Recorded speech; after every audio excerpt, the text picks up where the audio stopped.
Саламатсыздарбы, урматтуу телекөрүүчүлөр.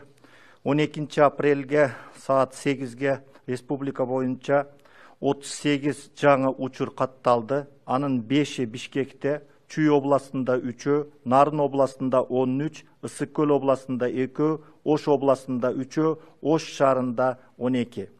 Мен басып белгилеп кетмекчимин, бул жерде катталгандардын негизи бул обсервацияда жаткандар, ошондуктан эч кандай коопсуздукка, мындай тынчсызданууга эч кандай мындай өтө негиз жок. Бирок биз бүгүнкү күндө карантиндин жоболорун сактоого баарыбыз милдеттүүбүз.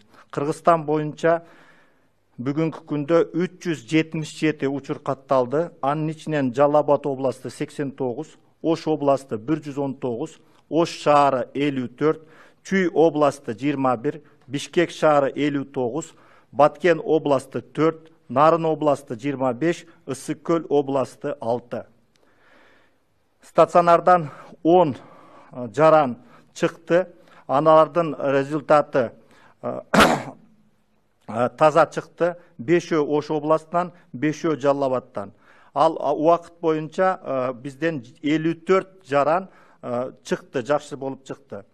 Анан кийин тастыкталгандардан 201-и аял киши, 176-сы эркек. Жаңы тастыкталганда алардын ичинен 25 киши аял, 13-ü эркек.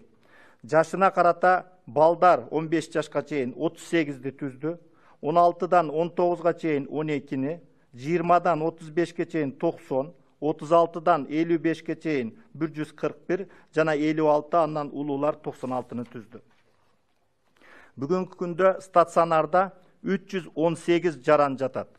Анын ичинен 11-и оор абалда, 6-сы реанимацияда.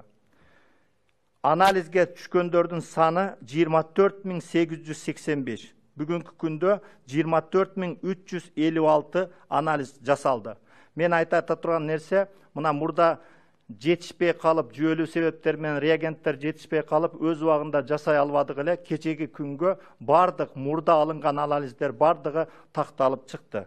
Bir күндө 1674 анализ жасалды.